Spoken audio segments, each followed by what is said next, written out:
Hello learners, welcome back to अबित शिक्षा. In this session of SI video series तो आज हम फिर से जीएस के कुछ क्वेश्चन सॉल्व करेंगे. मुझे ज़रूर बताइएगा कि आपके कितने क्वेश्चन जो है वो करेक्ट आप आंसर कर पाए हैं. So with this we will start with our session. The first question is Which of the following vehicles is used for heavier payloads like Chandrayaan mission. Chandrayaan जैसे बड़े मिशन में जब हमें मार्स तक पहुंचना हो तो हम कौन सा जो है व्हीकल का यूज़ करते हैं? GSLV Mark 3, GSLV Mark 2, launch vehicle Mark 3 या फिर जियो सिंक्रोनस सैटेलाइट लॉन्च व्हीकल. तो जो हमारे जितने भी बड़े मिशन हैं लाइक अभी चंद्रयान हुआ है, उसके बाद हमने what did we do, we did the mission other missions also like जैसे पोलर सैटेलाइट जो है हमारा मिशंस थे. एंड बहुत सारे मिशंस जो है हम जैसे अभी गगनयान एक मिशन जो है वो करने वाले. तो ये सारे जो मिशंस है ना, ये बड़े जो मिशंस है ये हम बड़ा जो लॉन्च व्हीकल है उसमें हम करते हैं. तो उसके लिए हमें launch vehicle Mark 3 LV Mark 3 का हमें यूज़ करना होता है. इसीलिए हम जो है लॉन्च व्हीकल Mark 3 का यूज़ करते हैं. सो यहाँ पर आंसर क्या होगा? The answer would B launch vehicle Mark 3. ठीक है. Mark is the unit. आप ऐसे समझ सकते हैं मार्क क्या है? यूनिट है कि स्पीड ऑफ साउंड से 3 गुना ज़्यादा मल्टीप्लाइड बाय 3. यहाँ Mark 2 है, that means speed of light multiplied 2 है ना. Speed of light multiplied 2 is Mark 2. Speed of light अगर मल्टीप्लाइड 3 कर दे, 3 टाइम्स अगर हम कर दे तो वो क्या हो जाता है? Mark 3 हो जाता है. ठीक है. तो हम लोग जो है चंद्रयान जैसे बड़े मिशन के लिए जब हमें हेवियर पेलोड्स चाहिए then we use launch vehicle Mark 3. Gaganyaan के लिए भी हम ये सिमिलर व्हीकल का यूज कर रहे हैं. ठीक है. नेक्स्ट क्वेश्चन है who has been appointed as the new chairman of Tata Trust in 2024 after the sad demise of Ratan Tata जी.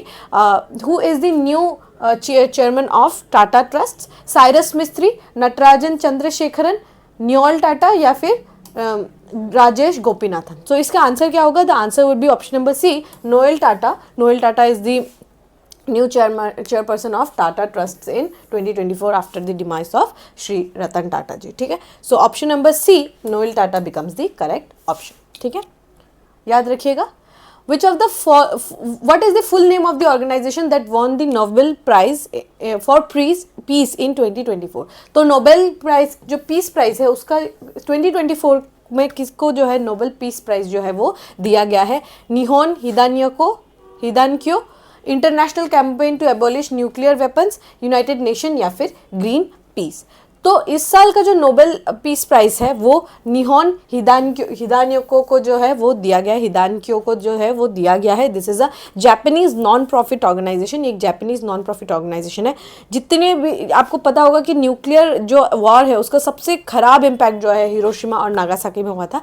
तो ये जापानीज जो ये नॉन प्रॉफिट ऑर्गेनाइजेशन है ये यही डिस्कस करता है कि हमें कैसे न्यूक्लियर यूज़ को डी एस्केलेट करना चाहिए और हमें न्यूक्लियर को for a positive views such age generation of electricity. तो ये सब काम के लिए न्यूक्लियर एनर्जी को हम यूज़ कर सकते हैं. तो निहोन हिदानक्यो को जो है for their constant effort to de-escalate the nuclear जो एनर्जी है उसको हम कैसे पॉजिटिवली यूज़ करें और सबको याद रहे कि किस तरीके से न्यूक्लियर बॉम्ब्स एटम बॉम्ब्स का यूज़ करके जो है कितने लोगों की जो है जानें चली गई थी एंड अभी तक हम उसके रिपरकशंस जो झेल रहे हैं उसको बार बार याद दिलाने के लिए ये ऑर्गेनाइजेशन जो है ये काम करती है. उसी को 2024 में इस बार नोबेल पीस प्राइज जो है वो दिया गया है. ठीक है. प्लीज़ याद रखिएगा निहोन हिदानक्यो. ठीक है.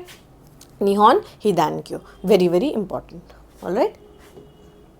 Where is the ICC Women's T20 world cup being held? 2024 का जो विमेन ICC वर्ल्ड कप जो है ये कहाँ पर खेला जा रहा है? Australia, England, Australia, England, UAE या फिर इंडिया. आप लोगों ने शायद फॉर वो आंसर जो देख लिया है, पर आंसर क्या है? Answer is UAE, United Arab Emirates. ठीक है. यूनाइटेड अरब एमिरेट्स में इस बार ICC का विमेंस का T20 का वर्ल्ड कप जो है ये खेला जा रहा है. ठीक है.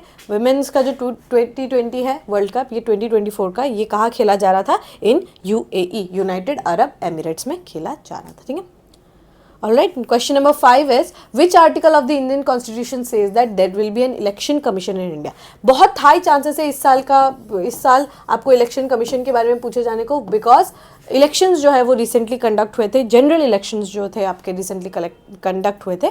सो इलेक्शन कमीशन के बारे में हमें क्वेश्चंस एक दो एक्सपेक्ट करना चाहिए और आने का चांसेस भी मैक्सिमम है। सो यहाँ पर पूछा गया है कि कौन सा आर्टिकल ऑफ इंडियन कॉन्स्टिट्यूशन कहता है कि हमारे पास एक इलेक्शन कमीशन ऑफ इंडिया होना चाहिए। आर्टिकल 124, आर्टिकल 342, आर्टिकल 324 या फिर article 115।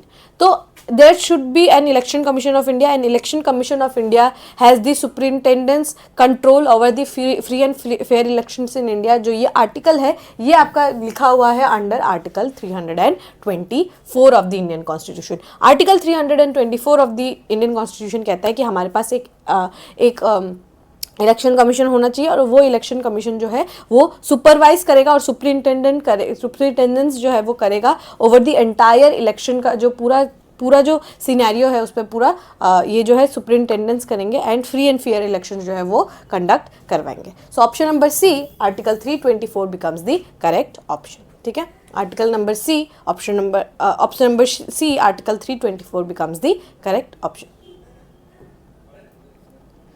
Next question is members of election commission are appointed bye.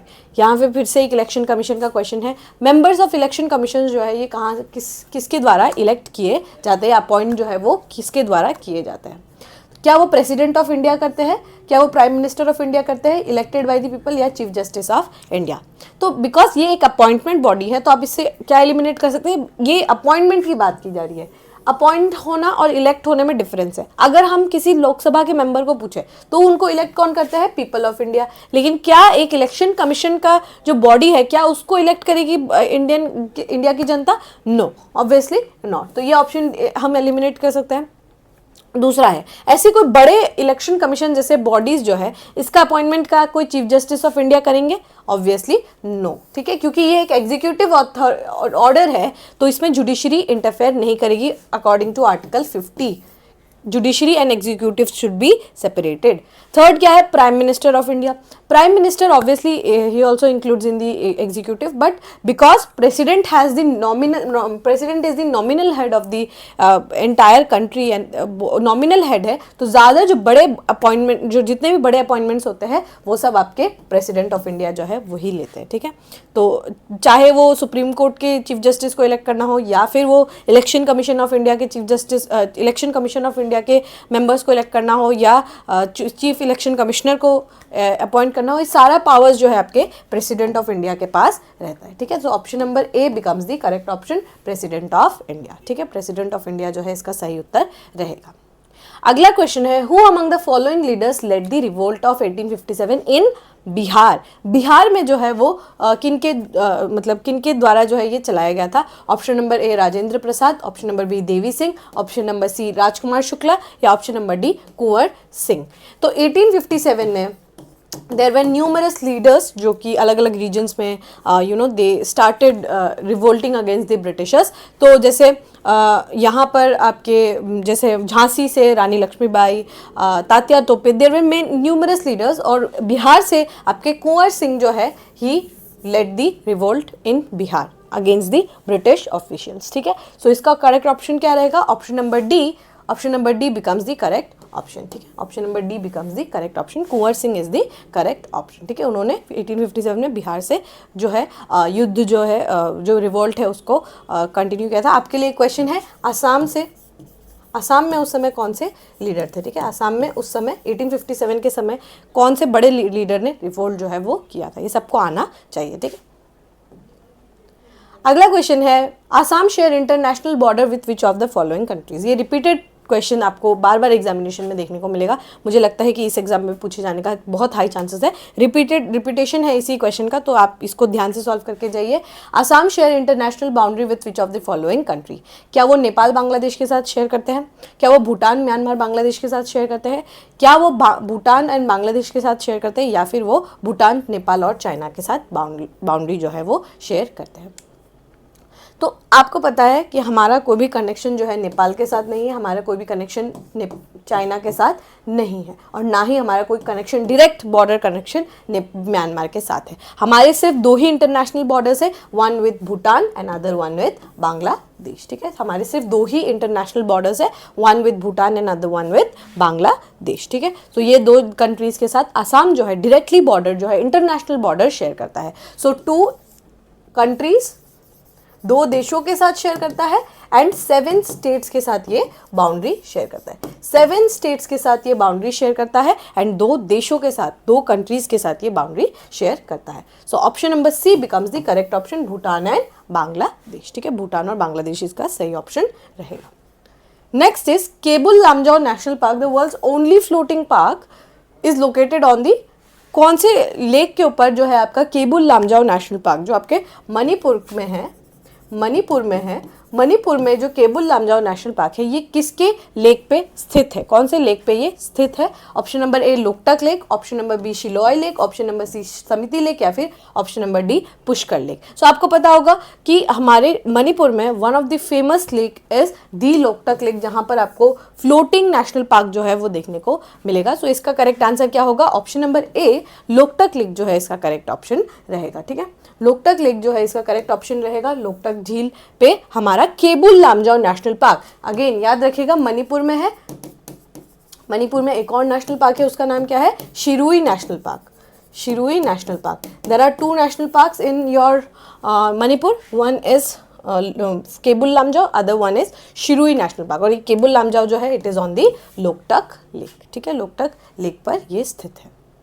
Next is smog is a combination of, smog जो है ये किसका कॉम्बिनेशन है? अगर आप ये 2 वर्ड को डिवाइड करेंगे ना तो आपको 2 वर्ड मिलेगा, एक मिलेगा आपको स्मोक और एक आपको मिलेगा फॉग। ठीक है, विंटर्स के समय पे, क्योंकि विंटर्स के समय पे टेम्परेचर बहुत कम होता है तो फॉग जो है आपको देखने को मिलेगा। ऑब्वियसली पानी जो है वो कंडेंस होके जो है वो जमने लगता है, तो फॉग जो है आपको ठंडे के समय पे देखने को मिलेगा। और क्योंकि इंडस्ट्रियल एक्टिविटीज इतनी ज़्यादा होती है तो उसके कारण आपको स्मोक देखने को मिलेगा, और विंटर्स के समय पे खासकर आपको स्मॉग जो है वो देखने को मिलता है। ठीक है, स्मॉग जो है आपको विंटर के समय पे देखने को मिलता है, और ज़्यादातर स्मॉग हम लोग विंटर्स के समय पे एक्सपेक्ट करते हैं, लेकिन एक टाइप का स्मॉग है जो हम लोग समर्स के महीने में भी देखते हैं। ठीक है, this is very unique to itself only, वो आपको जानने की वैसे ज़रूरत नहीं है, it is called photochemical smog, पर वो आपको जानने की ज़रूरत नहीं, बस इतना याद रखिएगा स्मोक और फॉग के मिलने से आपका स्मॉग जो है वो बनता है। तो क्या होगा आपका correct option? Option number D, smoke and fog. ठीक है, स्मोक एंड फॉग के कारण क्या बनता है? स्मॉग बनता है। ये आप देख लीजिए, आगे के 2 वर्ड और पीछे के 2 वर्ड, आगे के 2 वर्ड एंड पीछे के 2 वर्ड, स्मोक। ठीक है, स्मॉग जो है ये किसके कारण बनता है? स्मोक और फॉग के कारण बनता है। ठीक है, option number D is the correct option. Alright, okay. Who among the following was the first scholar to decipher the Ashokan edicts? Ashokan addicts को डिसाइफर करने वाले पहले आपके स्कॉलर जो है वो कौन है? क्या वो अलेक्जेंडर कनिंगम थे, या जेम्स प्रिंसेप थे, या जेम्स टेलर थे, या फिर वी गॉर्डन चिल्डे थे? ठीक है, तो आप लोगों ने ज़रूर पढ़ा होगा कि जेम्स प्रिंसेप ने जो है खरोष्टी स्क्रिप्ट, ठीक है, खरोष्टी स्क्रिप्ट को भी डिसाइफर किया है। साथ ही उन्होंने बहुत सारे अशोकन एडिक्ट्स को जो है, बहुत सारे अशोकन एडिक्ट्स को इन्होंने डिसाइफर किया है। जैसे एक आप लोगों ने ज़रूर सुना होगा अबाउट दिस वर्ड पियादस्सी।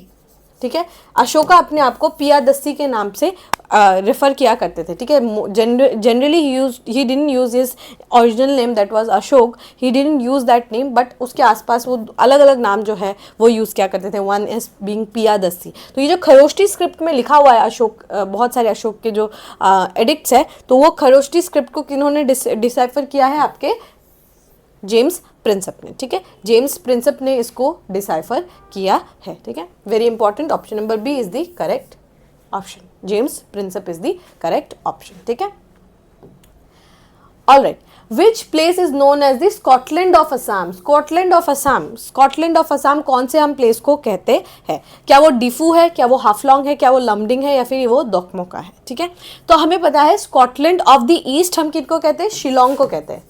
ठीक है, शिलोंग को हम क्या कहते हैं? स्कॉटलैंड ऑफ द ईस्ट कहते हैं। और स्कॉटलैंड ऑफ असम हम किनको कहते हैं?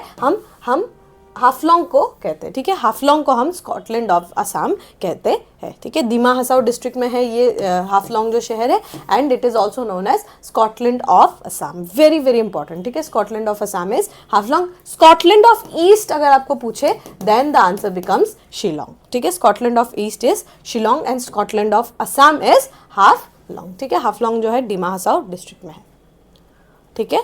चलिए नेक्स्ट क्वेश्चन की तरफ बढ़ते हैं। अगला क्वेश्चन है, which ancient institution spirit did prime minister Modi seek to revive during his independence speech at the red fort in August 15, 2024? कौन से एंशिएंट इंस्टीट्यूट को का जो स्पिरिट है, क्योंकि ये इंस्टीट्यूट को जला दिया गया था बाय बख्तियार खिलजी, तो ये जो इंस्टीट्यूट है, कौन से इंस्टीट्यूट को रिवाइव करने की यहाँ पर बात की गई है इन 2024? क्या वो तक्षशिला विश्वविद्यालय है, या नालंदा विश्वविद्यालय है, विक्रमशिला विश्वविद्यालय है, या फिर अलीगढ़ विश्वविद्यालय है?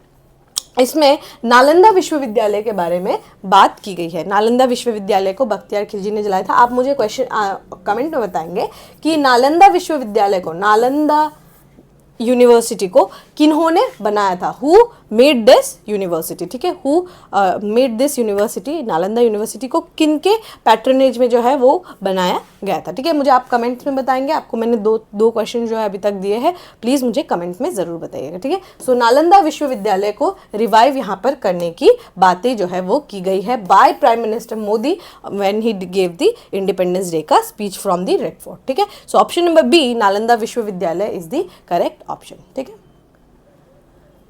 Who is the current chairman of 16th Finance Commission of India? 16th Finance Commission of India, देखिए finance commission again an important body है। ऐसे बड़े इंपॉर्टेंट बॉडी को इलेक्ट कौन करता है, अपॉइंट कौन करता है? आपके प्रेसिडेंट ऑफ इंडिया जो है ये, प्रेसिडेंट ऑफ इंडिया जो है ये आपके अपॉइंट करते हैं फाइनेंस कमीशन को। हमारे current chairman of finance commission कौन है? अरविंद पनागड़िया है, या फिर एन के सिंह है, या फिर वाई रेड्डी है, या फिर रघुराम राजन है। तो 15th फाइनेंस कमीशन जो है, इनको उनकी अगुवाई की थी श्री एन के सिंह जी ने, ठीक है। श्री एन के सिंह जी जो है वो 15th फाइनेंस कमीशन के चेयरपर्सन थे। 16th फाइनेंशियल कमीशन के चेयरपर्सन कौन है? श्री अरविंद पनागड़िया जी, ठीक है। Shri Arvind Panagariya ji is the chairperson of your 16th finance commission, ठीक है। 16th फाइनेंस कमीशन के चेयरपर्सन कौन है? आपके श्री अरविंद पनागड़िया जी, ठीक है। Shri Arvind Panagariya ji is the 16th finance commission के चेयरपर्सन, ठीक है। Okay, next question is dash organises the Chandubi festival near Chandubi beel, ठीक है। चांडुबी बिल जो है ये जो है आपको पता होगा कामरूप में डिस्ट्रिक्ट में जो है ये पड़ता है, और ये जो फेस्टिवल है 1897 if I am not wrong, 1897 में एक बड़े से अर्थक्वेक के कारण ये जो बिल है इसका फॉर्मेशन हुआ था। तो यहाँ पर एक चांडुबी फेस्टिवल जो है ये होता है। ये फेस्टिवल को कौन जो है ये ऑर्गेनाइज करते हैं? क्या वो राभा हासोंग ऑटोनोमस काउंसिल करते हैं, या कार्बी काउंसिल करते हैं, या बोडो ऑटोनोमस काउंसिल करते हैं, या तिवा कम्युनिटी जो है इसको ऑर्गेनाइज करते हैं? तो इसका सही आंसर क्या है? यहाँ पर राभा हासोंग ऑटोनोमस काउंसिल जो है ये इस चांडुबी फेस्टिवल को ऑर्गेनाइज करते हैं, ठीक है। राभा हासोंग ऑटोनोमस काउंसिल जो है ये आपके चांडुबी फेस्टिवल को ऑर्गेनाइज करते हैं, ठीक है। Very very important. Option number A is the correct option here. All right. Okay. With this we have come to end of today's session. Do let me know कि आप ने कैसा परफॉर्म किया। आज हमने थोड़े वेराइटी ऑफ क्वेश्चंस लेने की कोशिश की है। अगर आपने परफॉर्म अच्छा किया है, also let me know in the comment section, and obviously all the very best for your upcoming examination. We will meet very soon. Till then, all the best for your examination. Study hard and thank you.